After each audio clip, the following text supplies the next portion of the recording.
जय माताजी नमस्कार दर्शक बंधु वीडियोटी के देखा पूर्व आम वीडियोटी को लाइक एवं सब्सक्राइब कर दिंतु जदि आम चैनल रे नूतन भाव आसी पाखे बेल आइकन टी को प्रेस कर दिंतु जहाँफल आम जिते नूतन वीडियो गुड़िक प्रस्तुत करूँ प्रथमे आपण निकट को नोटिफिकेशन माध्यम वार्ता पहुँची दर्शक बंधु आज मु आपण माँ योगिनी आदिशक्ति कामेश्वरी एक शक्तिशाली सम्मोहन वशीकरण मंत्रर वीडियो प्रस्तुत करने को जाऊँगी।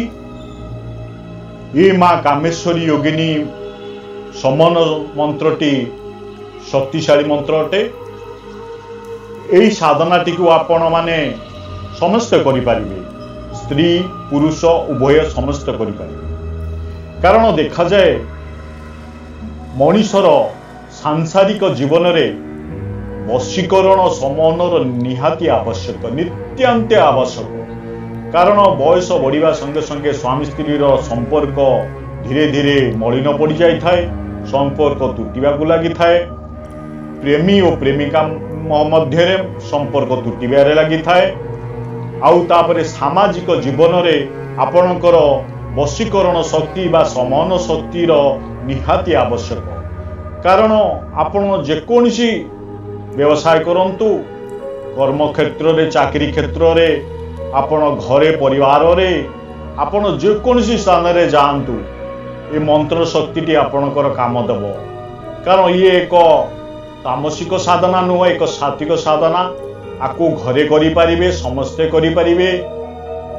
पिला भी मध्य बेसी छोट पिला करवा दरकार नहीं, जो माने पाठशाठ पढ़ुचंती तांकर भी मध्य एटा आवश्यक।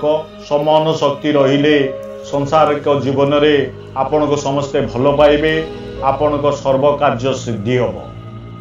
तेणु ए मंत्र रो वीडियोटी को आपण संपूर्ण भाव में देखंतु, शुणंतु, आउ मंत्रटी को मुखस्थ कर दे साधना करंतु, निश्चित फलप्रद हुए। बहुत लोक कहते आमर साधना रे सफल होनी। देखंतु बाबा, साधना एक निजको साधीबा को पड़िबो, एकाग्रचित होबा पड़िबो। त्रिकुट को ध्यान करिकी कौनसी देवादेवी को आपण प्रसन्न करिया को पड़िबो। इयाडे साधना करुथुबे, मन अन्य आडे बाचलित होतु, विचलित होई अन्य आडे बुलुथुबो, निष्ठा नथिबो, एकाग्रता नथिबो, ब्रह्मचर्य व्रत पालन करू नथिबे, आमिष भक्षण करुथिबे। ए सब जिनिस कले साधना सफल हुएनी। बहुत लोग साधना करी सफल हेलेनी। वीडियो देखी आपण किछि दुई तीन जन कहउछिना हमर सफल होनी, काम होनी। आपण संपूर्ण भाव रे आपण बुझंतु जिनिसटा। चलंतु डेरी न करी आपण को कोउ दिन साधना करिया को पड़िबो, केतेबेले करिवा को पड़िबो, संपूर्ण विषय रे आज मु आपण सहित आलोचना करिबो। ए साधनाटी रविवार, सोमवार, शुक्रवार दिन साधना करिवे।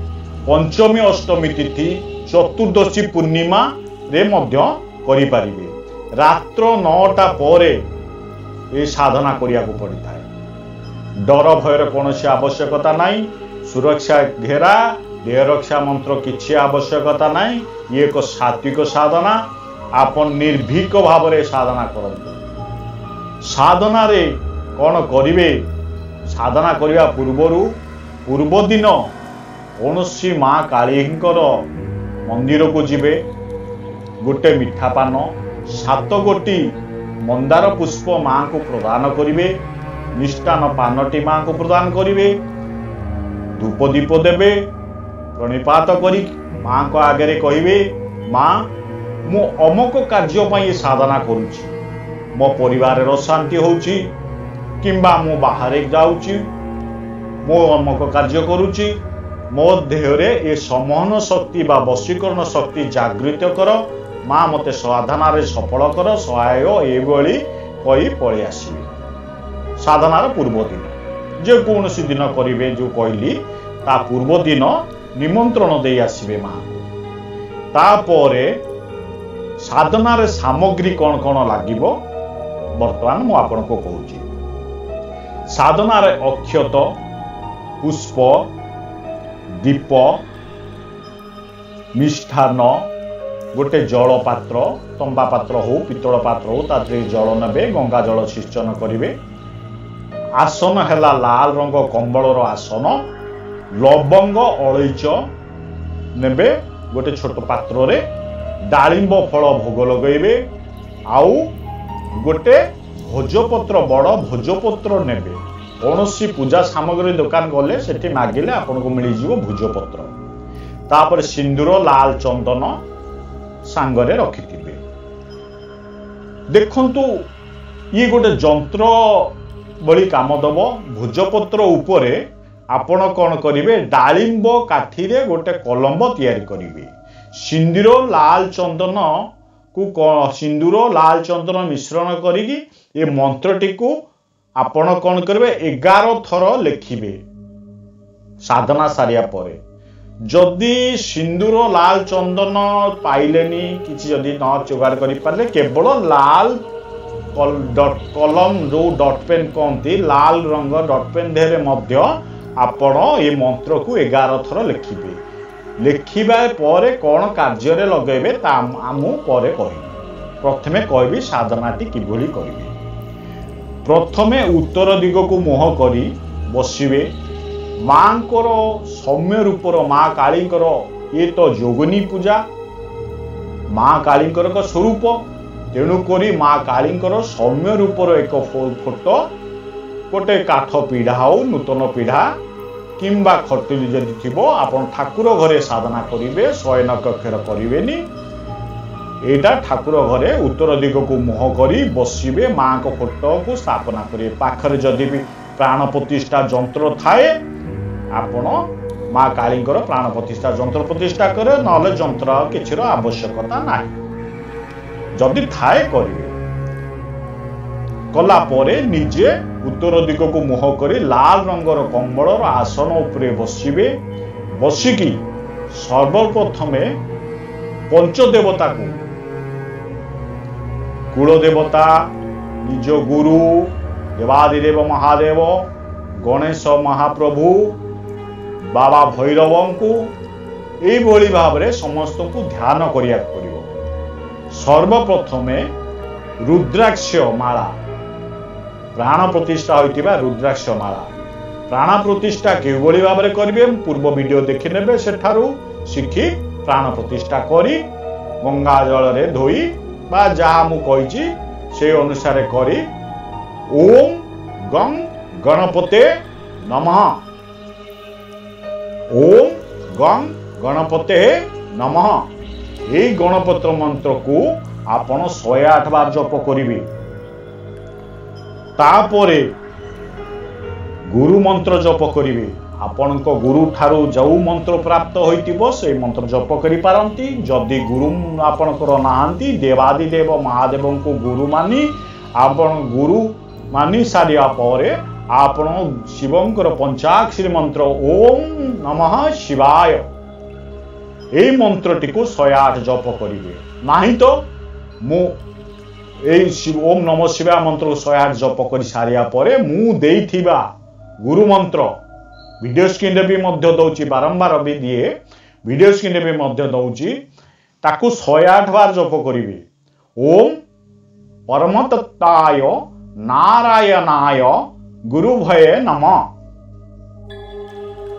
ओम परमतत्ताय नारायणाय गुरुभये नमः गुरु मंत्र को 108 जप करिबा परे ओम भं भैरवाय नमः ओम भं भैरवाय नमः भैरव मंत्र को 108 बार जप करिवे।